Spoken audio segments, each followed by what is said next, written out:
नमस्कार मंडळी, संक्रांत सण जवळ आला आहे आणि आज आपण संक्रांतीसाठी खास तिळाच्या वड्यांची रेसिपी करणार आहोत। आज आपण ज्या वड्या करणार आहोत त्या करायला अगदी सोप्या आणि झटपट होणाऱ्या आहेत। या वड्या करताना पाक करण्याची गरज नाही, त्यामुळे बिघडण्याचेही टेन्शन नाही। वयस्कर व्यक्तींना कुरकुरीत तिळाचे लाडू खायला खूप कठीण जातात। त्यांना ही मऊ पण तितकीच खमंग आणि खुसखुशीत तिळाची वडी नक्कीच खूप आवडेल। त्याबरोबरच मी पूर्वी केलेली कुरकुरीत तिळाच्या लाडवांची रेसिपी ही डिस्क्रिप्शन बॉक्समध्ये शेअर करत आहे, तीही तुम्ही जरूर बघा। चला तर मग आजच्या रेसिपीला सुरुवात करूया। प्रथम एका कढईत 1 वाटी तीळ भाजून घेऊया। आपल्या रोजच्या वापरातल्या वाटीच्या मापाने सर्व साहित्य घ्यायचे आहे। वजनाने हे तीळ 100 ग्रॅम होतात। हे बिना पॉलिशचे साधे गावरान तीळ आहेत। तिळाला पॉलिश केल्यावर त्यातली बरीचशी जीवनसत्व निघून जातात आणि चवीलाही हे तीळ पॉलिशच्या तिळांपेक्षा जास्त छान असतात। थोडासा रंग बदलेपर्यंत आपण तीळ भाजून घेऊया। जास्त लाल होऊ द्यायचे नाही। तडतड आवाज येऊ लागला की गॅस बंद करावा। गॅसची फ्लेम सुरुवातीला मीडियम आणि मग लो ठेवून सतत परतत राहायचे आहे।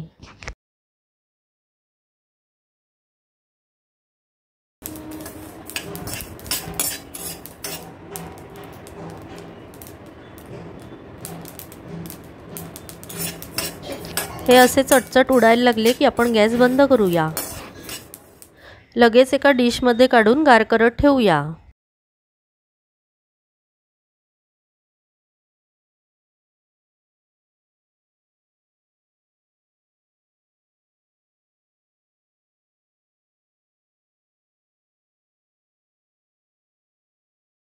आता 1 वाटी शेंगदाणे भाजूया। हेही मापाने 100 ग्रॅम आहेत। त्यात एखादा शेंगदाणा खराब असेल तर निवडून तो काढून टाकावा। हेही लो फ्लेमवर भाजावे आणि भाजून झाले की एका ताटलीत काढून गार करत ठेवावे।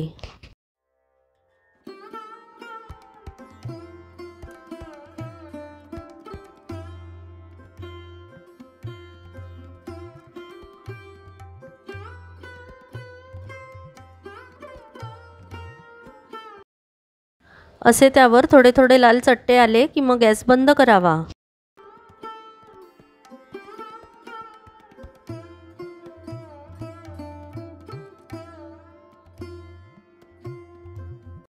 आता अर्धी वाटी किसलेलं सुकं खोबरं भाजून घेऊया। सुकं खोबरं लगेच लाल होतं, त्यामुळे कढईत टाकल्यावर सतत परतत राहावे। सुकं खोबरं भाजून घातल्यामुळे वड्यांना चांगली खमंग चव येते।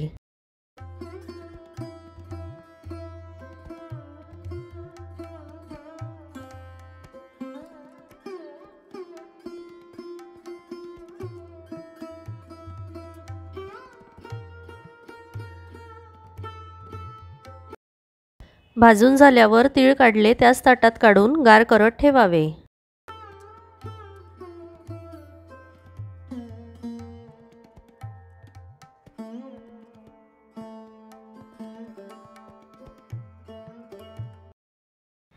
भाजलेल्या तिळांपैकी 1 चमचा तीळ काढून घेऊया।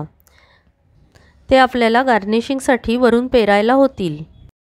आता हे गार होत आहे तोपर्यंत एका डिशला आपण तूप लावून घेऊया, म्हणजे त्यात वड्या थापता येतील।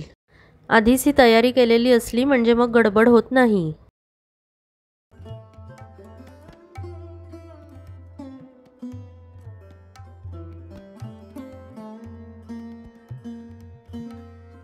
शेंगदाणे गार झाले आहेत। आता त्याची सालं पटकन निघतील, ती आपण काढून घेऊया।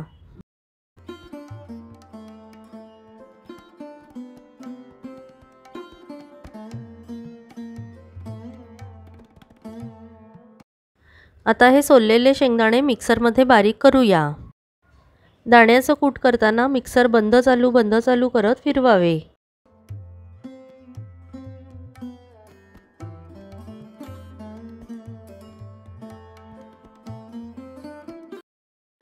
थोड्या मोठ्या मिक्सिंग बाउलमध्ये हे दाण्याचं कूट काढून घेऊया। आता सुकं खोबरं आणि तीळ मिक्सरमध्ये फिरवूया आणि तेही मग बाउलमध्ये काढूया।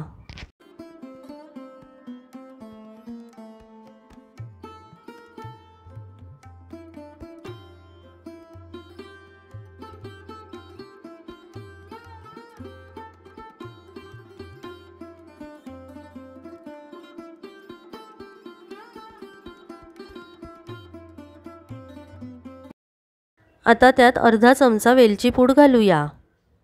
आवडत असल्यास जायफळाची पूडही घालू शकतो। सगळे जिन्नस चांगले मिक्स करून घेऊया।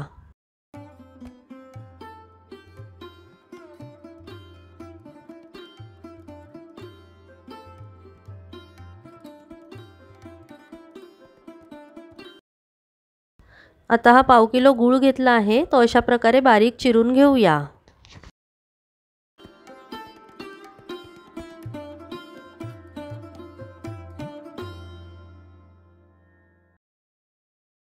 वजनाने पाव किलो आणि वाटीच्या मापाने 1.5 वाटी गूळ घेतला।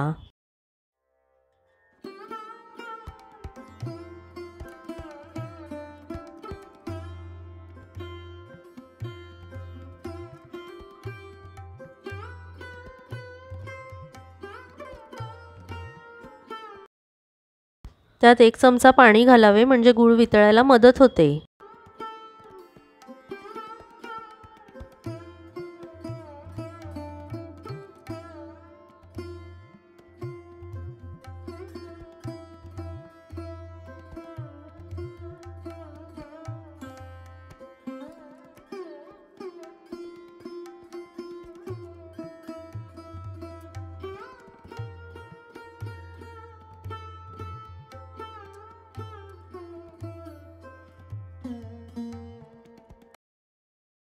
गुळामध्ये 1 चमचा तूप घालूया, म्हणजे वड्यांना चांगली चकाकी येते।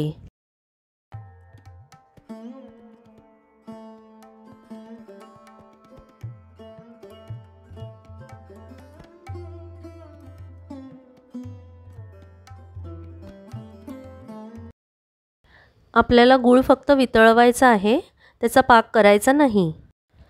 अशा प्रकारे त्यातले खडे पूर्णपणे वितळले आणि गुळाला थोडे बुडबुडे येऊ लागले की आपण मिक्स करून ठेवलेले सर्व साहित्य त्यात घालावे आणि गुळात एकजीव करून घ्यावे।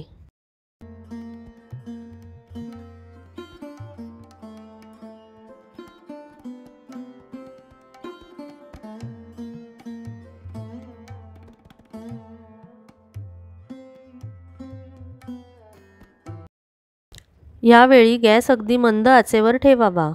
ही प्रोसेस पटपट करावी।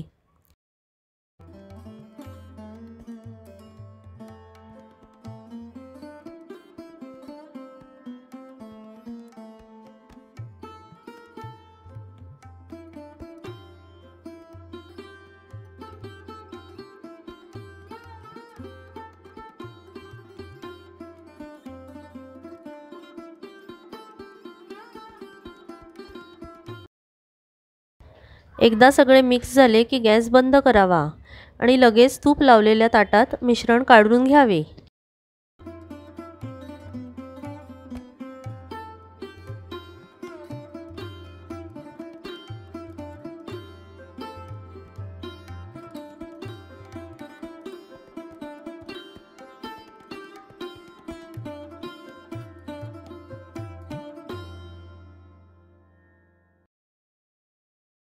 मिश्रण गरम असतानाच तूप लावलेल्या वाटीच्या सहाय्याने ते थापावे। त्याला चौकोनी आकार द्यावा, म्हणजे आपल्याला वड्या पाडायला सोपे जाईल। ही सर्व प्रोसेस मिश्रण गरम असतानाच पटापट करावी। मंडळी, तुम्ही चॅनलवर नवीन असाल किंवा अजून चॅनल सबस्क्राईब केलं नसेल तर प्लीज सबस्क्राईब करा आणि बाजूला असलेल्या बेल आयकॉनवर क्लिक करा, म्हणजे तुम्हाला पुढील रेसिपींचे अपडेट्स लगेच मिळतील।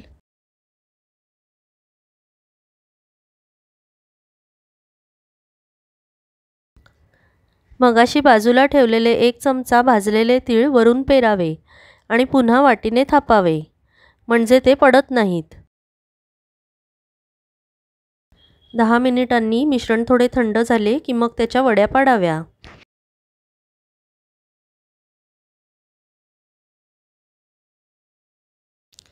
मिश्रण आता थोडे कोमट झाले आहे। सुरीला तूप लावून मग आता त्याच्या वड्या पाडूया।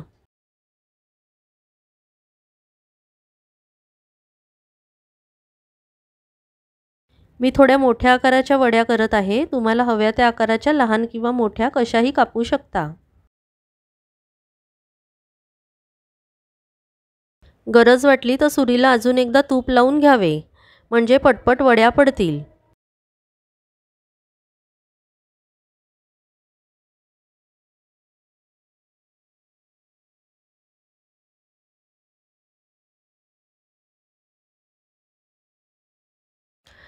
कढईचा उरलेला भाग आणि कढईला लागलेलं मिश्रण याचे आपण लाडू वळून घेणार आहोत।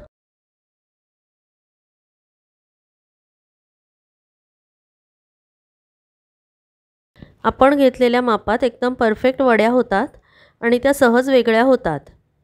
चवीलाही एकदम परफेक्ट गोड झाल्या आहेत। अंदाजे 20 वड्या आणि साधारण 7 ते 8 लाडू होतात।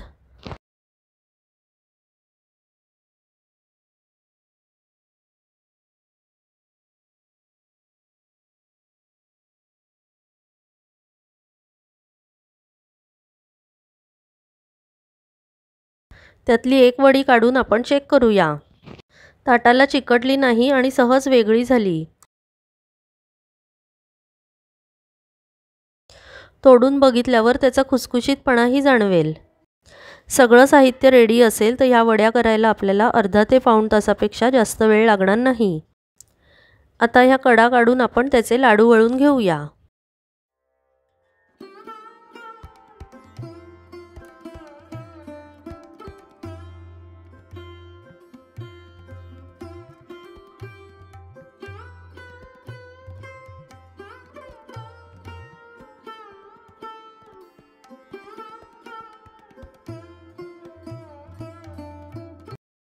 आपल्याला हवे तर आपण सगळ्याच मिश्रणाचे लाडू सुद्धा करू शकतो। तोडल्यावर बघा लाडू सुद्धा एकदम छान झाला आहे। मग कशी वाटली आजची रेसिपी मित्रमैत्रिणींनो? आवडली तर मला कमेंट करून नक्की कळवा। एक लाईक तर नक्कीच द्या। मित्रमंडळी आणि नातेवाईकांमध्ये शेअर करायला विसरू नका। चला तर मग पुन्हा भेटू अशाच नवनवीन रेसिपींबरोबर। तोपर्यंत मस्त खा आणि स्वस्थ रहा।